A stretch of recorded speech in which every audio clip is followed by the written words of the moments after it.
Today on the show, we're joined by Jeremy and Adyn Brendan. Jeremy, a passionate advocate and voice for his family, and Adyn, a young man navigating challenges and growth after a high-profile experience at Hamilton College. Together, they bring a raw and real perspective on justice, resilience, and what it means to stand strong as a family. Let's get into the show. The following program is part of the Patriot Broadcasting Project, brought to you by the Scene Projects Podcast Network.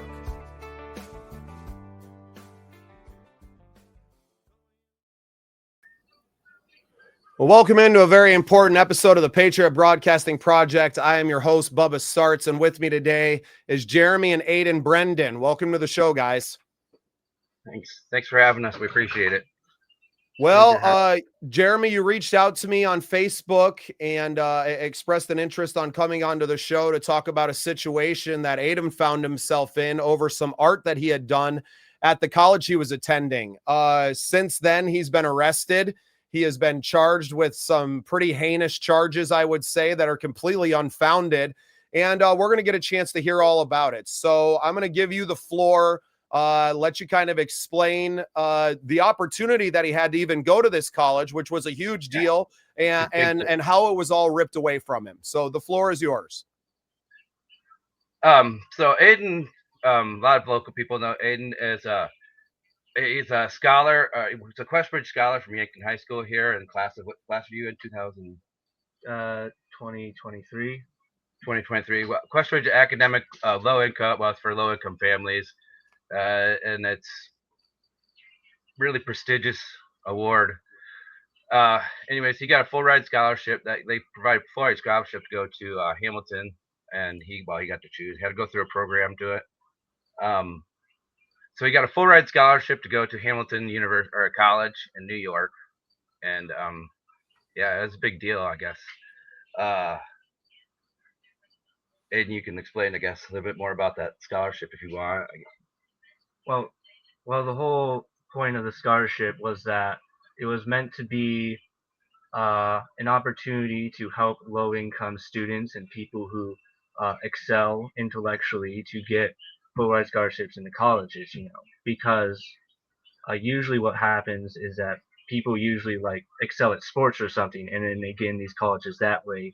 Well, this was meant to be a program for people who excel intellectually instead of physically. And so they selected me to be one of the people to potentially get a full ride scholarship.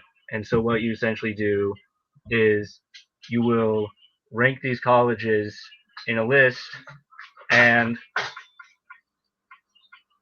you will go and you'll write a ton of applications for each of these colleges. I believe I put all my application work in a single document. It was 13 pages long, and I had to do that in 24 hours. So it was pretty intense, but at the end of it, I got accepted at Hamilton College. So that was a big deal for me. When I saw it, I was at a loss for words. This was a big opportunity for me. This was going to be my way that I could make it in the road and have a big thing. Because the big thing for me about college is that it just costs so much. And so for me, as a person who has no experience, no real education that an employer would look at and consider we'll hire you for, I didn't see the value in going to college at that point. And this QuestBridge scholarship sort of changed that for me and gave me that chance. So that was a big thing. So the scholarship is not through the college itself, but a national scholarship. And then you kind of had your choices of colleges, and then it was which one would work out. Is that kind of how the process works? They'll match you with a college, essentially, is what they do. They take these kids, put them through a program, and then you have to meet these certain requirements. Adyn scored a 34 in his SAT with a perfect score in English. So incredible, Adyn. Congratulations. I got a 25, a little hungover, and I think I went without a calculator. I was pretty proud of that. To score a 34 on your ACT exams is huge. That's massive. This college was happy to have you, correct? I mean, they were thrilled to have someone on this scholarship coming to their school. So talk about, not just getting the opportunity now, which is huge, and you deserve all your kudos for that, but now, actually going to the school, traveling away from home to a very prestigious college, right? Hamilton College is world renowned, I think, for some of their, graduates. And sorry. Yeah, they consider themselves Little Ivy is what they call themselves, as far as they're not renowned. You look it up, their nickname's the Little Ivy. Yeah, they are considered to be the wannabe Ivy League among the Ivy Leagues. So yeah, they're like just the Ivy League's little brother. Yeah, the CEO of Goldman Sachs currently graduated from Hamilton College. Yeah, they have. So for a small town South Dakota kid to be able to enter this school, it's a pretty big deal. Yeah, huge. Yeah, huge. So Adyn, talk about your experience as you first get there. You were a freshman when this whole situation occurred, correct? I was a sophomore. Okay, so this was your entering your second year. Talk about your experience in that freshman year and kind of being at the school and your experience up until the point when, the whole kind of drama started. So I'd say that my experience in the college was like, I went into it like I knew like this was going to be like a liberal university where people aren't necessarily going to see things the same way I did, and I sort of was expecting that, and I sort of like went in there with the sort of position of like, well, I'm just going to have to hear these people out and nod politely, like just go through the motions because I'm not going to worry about that. I'm just going to focus on my education and like what I wanted like a scholarship. I wanted to get computer science and stuff, and to me like that's a very apolitical thing. So it's like I can do this, I can get through this, I don't have to worry about that, is what I was thinking. So I went to the college. I was very excited to be there. It was like a nice college. It was frankly like a lot smaller than I expected it to be. So it was like, so that was also really positive for me. And it was in the middle of nature and stuff. They had like trails nearby so that I could like get away and like recoup. So that was also a really good thing for me and for my studies. And more or less, the people there, they were nice. They acted nice. Like they smiled at you and they'd wave you and they'd be. If they can see that. Yeah. They have pictures and stuff. You can look them online. Oh, yeah, it's real nice. Real nice place. Real nice weather. It's just a nice. So even though you knew politically, obviously, you weren't going to align with these people, being a small town South Dakota kid, having conservative values, you were aware of that going in, but you weren't necessarily at odds with people on a day-to-day basis. Is that fair? I wasn't. No, I was there to make friends, to like open relation, to be a college student. Yeah, exactly. Yes. Like I joined like the board game club there, and we had a thing going where we'd stay up late on like Saturdays and we'd play poker. Like we had a cool time together, and that was cool. So you weren't an outcast at the school up until the point that all the situation and the incident kind of started. So let's fast forward a little bit. When exactly is the time frame of this? This is now into your sophomore year, and if I was correct in reading some of the things, that it was a school kind of founded art project, correct? Yeah, it was a school formed art project, a mural on freedom of speech and democracy. Crossroads mural. Yeah, that's Crossroads community mural. I got the little thing right here. The print. Well, it was an email they sent out to the students. Yes. And it talked about says we're thrilled to invite you to participate in the community mural celebrating elections and democracy. So this collectively created mural explores such things as right to vote, freedom of speech as a cornerstone of democracy, respectful expression and diverse opinions, and role of elections in shaping our future. This project is open to everyone on campus as opportunity to affirm the importance of engagement in the democratic process. That's the first paragraph of it.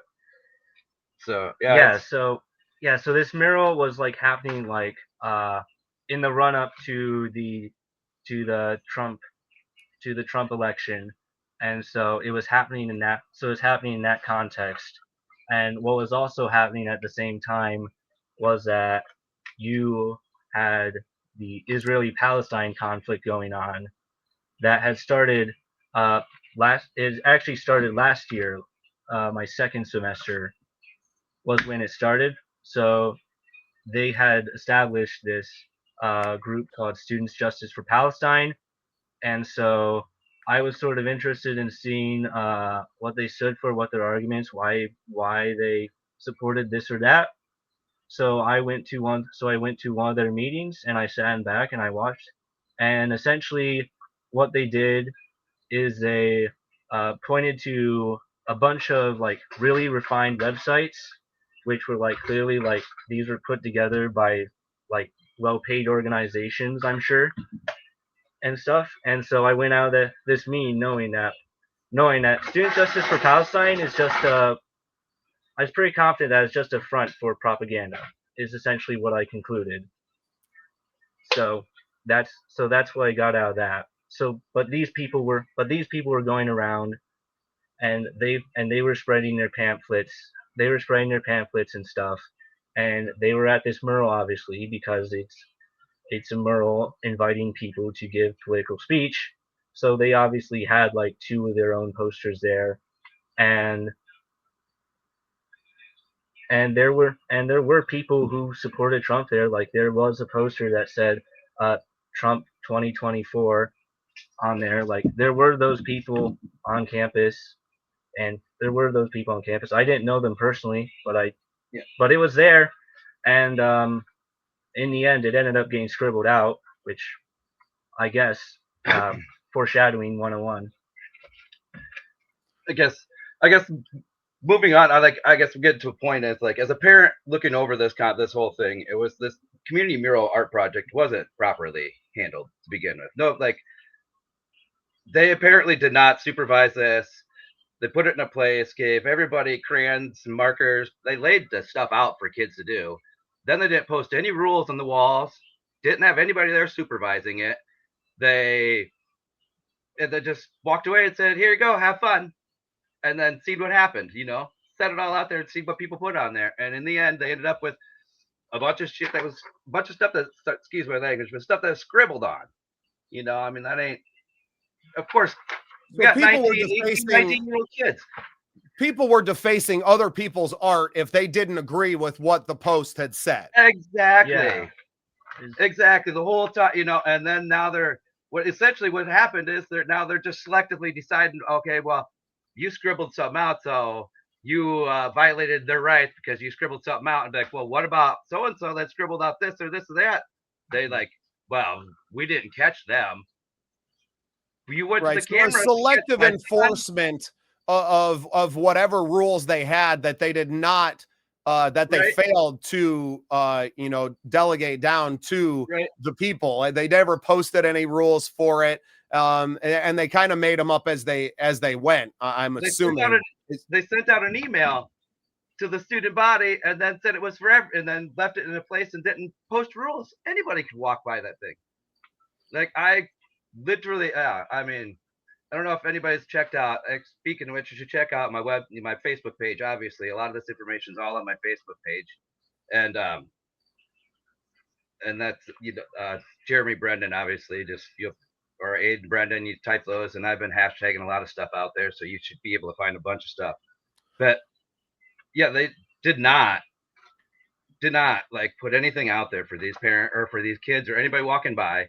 And like on my Facebook page, I have a flyer, of stuff that they've been disseminating from one of the news groups that they have around there of different things that they've been disseminating, and that relates to the Charlie Kirk stuff that just recently happened, and it was it was like a ha thing. It wasn't 200 yards. It was 183. Bubba, So, but like, there's a lot of this. They just didn't do this, and then they selectively enforced it.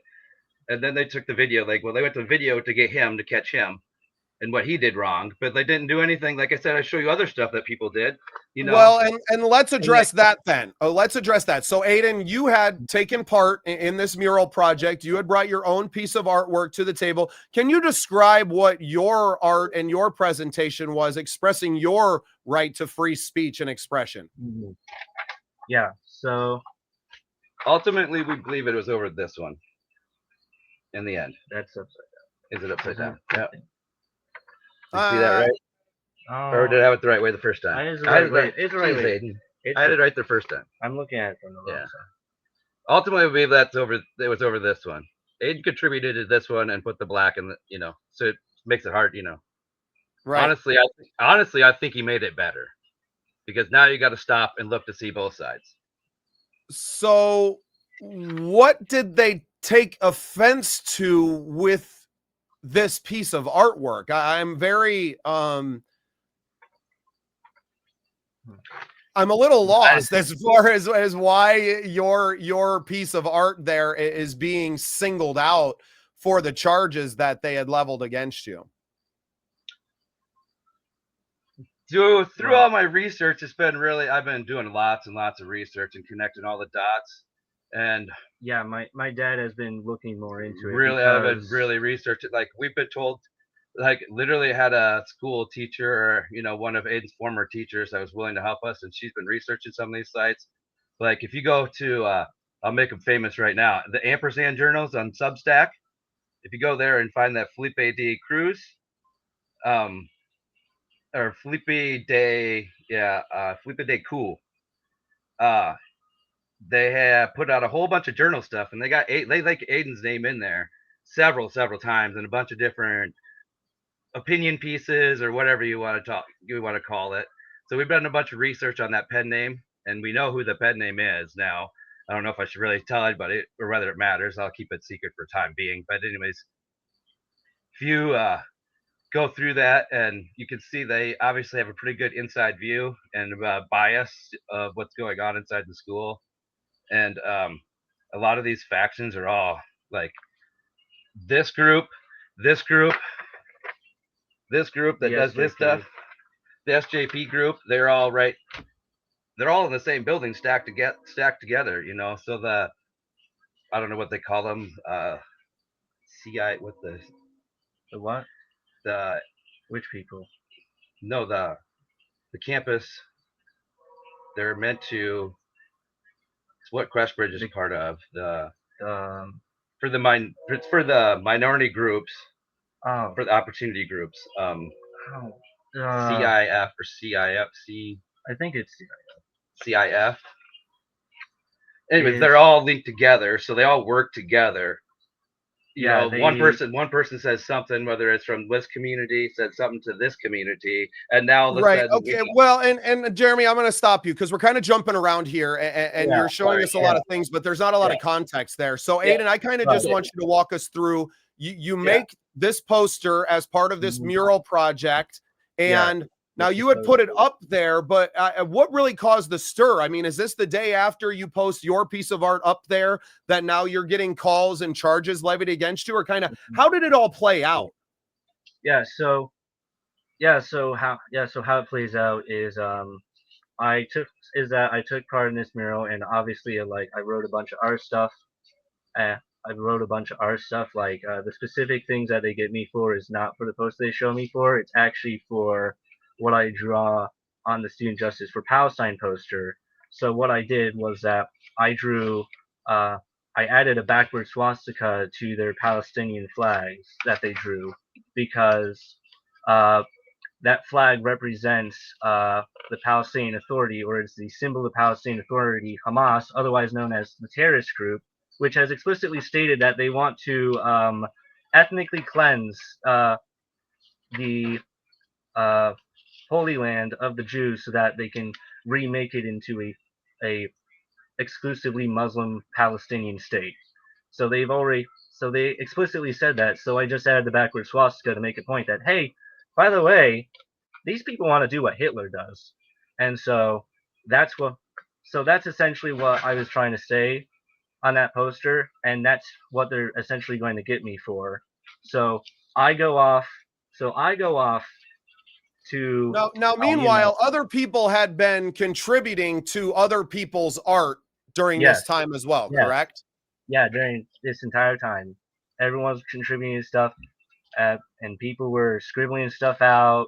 They were Because it's a adding, community mural, there were no yeah, guidelines that said that you no can't guidance, contribute to another piece of art when you put the piece up there to no, contribute to the mural as a whole, that it was able to be added to by other students, correct? yeah, yeah. There's nothing stopping people from adding stuff, and they did. They added they added dildos. They altered people's words, like they'd erase them, they'd They scrub them did out. what teenagers do to things. We've all seen the Exactly, insides of bathroom exactly. stalls. There's Yeah, a very poor idea for the college to have almost no oversight on this whatsoever, and um, ability to do that. We're struggling really to see Yeah. the pictures on there, yeah. Jeremy. I Sorry. appreciate you doing them.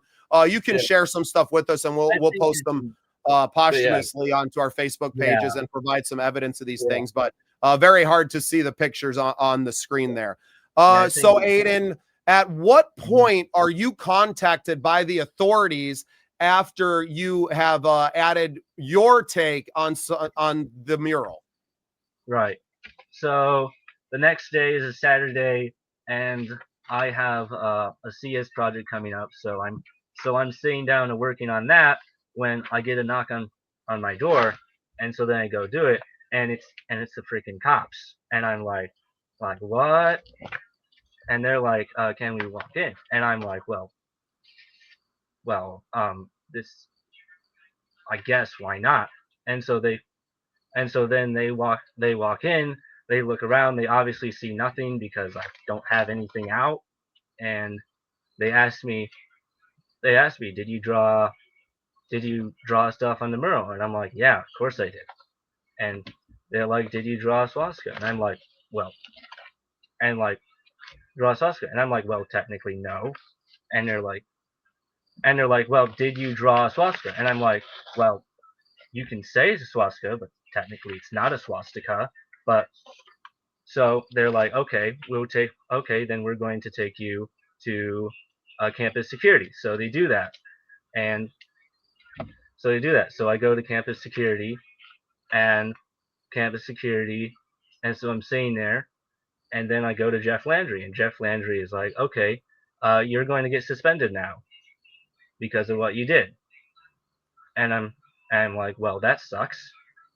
Well, that sucks really bad, but like that's an understatement. But you get the idea. Like I felt like very pained. And also at the same time, I was also asked by the investigator to go write a statement. And so then I go write a statement with him. And again, the whole thing, when you get to the whole backward swastika thing, he's like, he makes sure to insist, like, you drew a swastika, right? And like, yeah, whatever, you're the one typing it up.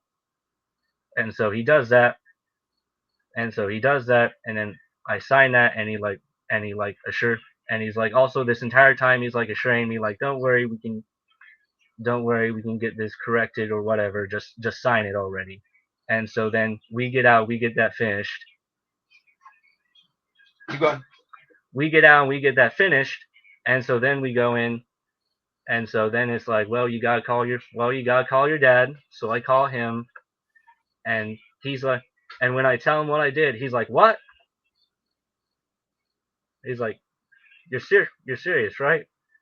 Like you're serious, but like I didn't think it that way. I think like he was like fighting mad at me. I was trying to say as little as possible because I know better. When the cops are involved, you just keep your mouth shut. We're on the phone. I knew he couldn't talk. I'm just so yeah. Yeah. I don't know what you were thinking, but I was just trying to tell you to keep your mouth shut. Yeah. Yeah. So, anyways, that happened, and so then the investigators. So then Jeff Landry, after that, Jeff Landry invites the investigators into his office. So well, before this, Jeff Landry asked him, like, are you going to arrest him? And they're like, sort of like shrug their shoulders and be like, I don't know, like, depends. And so then he invites them into the office to visit them while I'm calling dad. And then they come back out and they're like, okay. And then Jeff Landry's like, okay, they're going to arrest you now. And so I get arrested. I go get processed. I come back, and then they send me to uh, a hotel at the other end of town to to like spend some time alone in my misery. To wait. To wait. They Did, wanted you to did they stay. take you to jail that day and process you? Yes. Yeah. Yes. Yeah. How traumatic that must have been. As someone who's been through that process, I know how traumatizing it can be. And for a piece of artwork and not having done what they said you did in the first place, to accuse you of the things, what were the actual charges that they charged you with at the moment? Aggravated harassment. Felony aggravated harassment. Yeah, felony aggravated harassment. And then released on a personal recognizance bond from that then into this hotel because you were obviously living on the dormitory of the school that you had just been suspended from because of this situation. Mm-hmm. Yep. Essentially. So yeah, he's essentially evicted out of his place where he lived, some 1,700 miles away from home, depending on which route you take. And yeah, Mr. Landry, after he got off the phone, he handed the phone to me. And I talked to Mr. Landry, and he was wanting me to prop Adyn up in a hotel for 2 weeks or better until they could get it figured out what they were going to do. And then he wanted me to foot the bill for it. And yeah, pretty much. Yeah. Knowing that we're QuestBridge, yeah, that's the thing. He knows that we're a low-income family to begin with.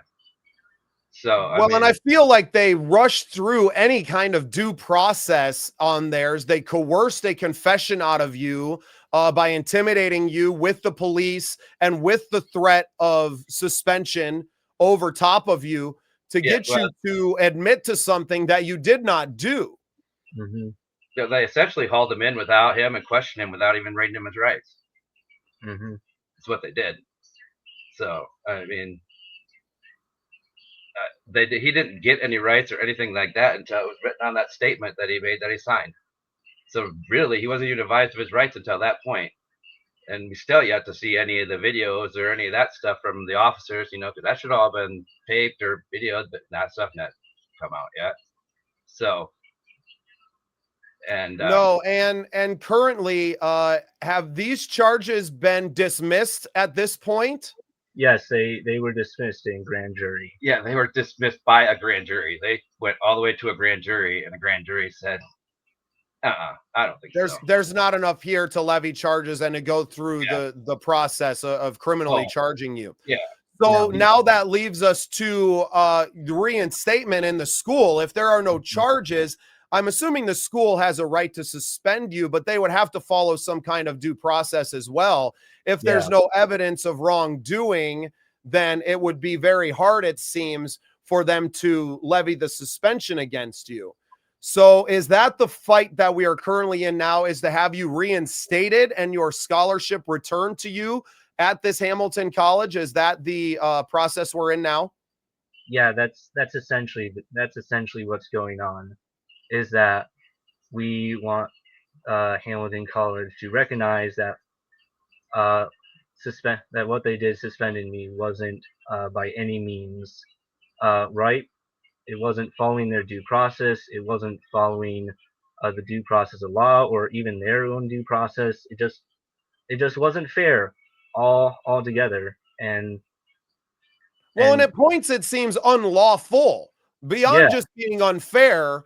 I have to believe that some of your personal rights were intruded upon here. No doubt. Well, they continue. The school's newspaper still continues to. Well, they released an article, I should say, continue, but in March, and on Twitter, if you go back to the Spectator stuff, they still release a word article. It's like he's in jail. Like our lawyer was in court on February or trying to get his sentence reduced, is what they say. And then they make no reference to anything after that. Well, that's libel. So the publication itself and the school should be held accountable for that as well, if indeed you are not in jail or trying to have your sentence reduced. If people can Google search it, it's still up. They did all of that. Like part of how they're able to like get me like permanently suspended or expelled was that they pushed this through and they got done before a grand jury could dismiss it. Well, which doesn't really make a difference, because if a grand jury dismisses it, then that means that, well, it should be apparent to anyone that these charges were just plain just made up just for the sake of the school, so that they would have a grounds for expelling me. Because if you receive any funding whatsoever from the government, which the school definitely does, you have to respect people's freedom of speech rights, whether you're a private or public college, especially if you explicitly give people freedom of speech, as they did with this mural. So the only grounds that they have for that is if I got criminally charged for something like uh, like harassment or like a hate speech violation. Those are the only grounds that they could say that they could expel me for any reason, which is why they had to make sure that I got arrested, so that then they could have legal grounds for expelling me thereafter. And of course, they want to push it to a grand jury so that way they'd have enough time to do that before it got dropped. And then, of course, during this entire time, they continue to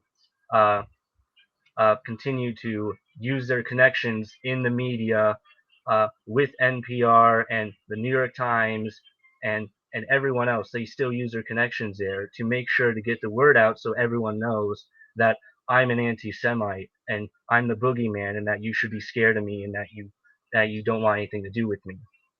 You know, which makes what we're doing today so important, and sharing your story on our platforms and around the world. I want to, so it's been about a year that you've been suspended. You said this happened around election time, so not quite a year yet. You're still fighting. Are you being represented by someone that's in the area of where the school is? That where the court proceedings and the battle with the school to be reinstated are taking place?